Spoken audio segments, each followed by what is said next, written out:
Hi every one. Sunday morning time பார்த்திங்கன்னா 8:30. ஆனால் ஒரு 6 மணி மாதிரி அவ்வளோ இருட்டாக இருந்துச்சு. சாட்டர்டே நைட்லேருந்தே கண்டினியூஸாக மழை நிற்காமல் பேஞ்சிட்டே இருந்துச்சு. ஸோ அப்படியே சில் கிளைமேட்லேயே வந்து கிச்சனுக்குள்ளே வேலை செய்ய ஆரம்பிச்சிட்டேன். நைட்டே பார்த்திங்கன்னா கம்பும் சோளமும் போட்டு தோசைக்கு ஊற வச்சுருந்தேன். ஸோ மாவு அரைச்சிட்டே வந்து கிச்சனை வந்து பாத்திரம்லாம் கழுவிட்டு கிச்சனை டீப் க்ளீன் பண்ணிட்டேன். அதுக்கப்புறம் பார்த்தா மழை நிற்கவே இல்லை, அப்படியே பேஞ்சிட்டே இருந்துச்சு. தம்பி பாப்பா தூங்கிட்டு இருந்தாங்க.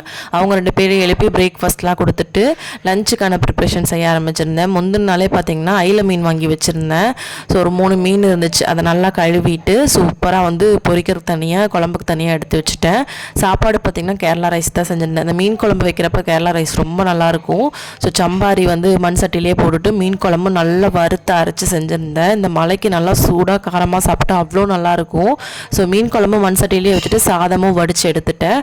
அதுக்கப்புறம் எல்லாம் ஃப்ரை பண்ணிவிட்டு ஃபேமிலியை வந்து சூடாக சூப்பராக சாப்பிட்டோம். நம்ம சேனலை ஃபர்ஸ்ட் டைம் பார்க்குற மறக்காம சப்ஸ்கிரைப் பண்ணுங்கள்.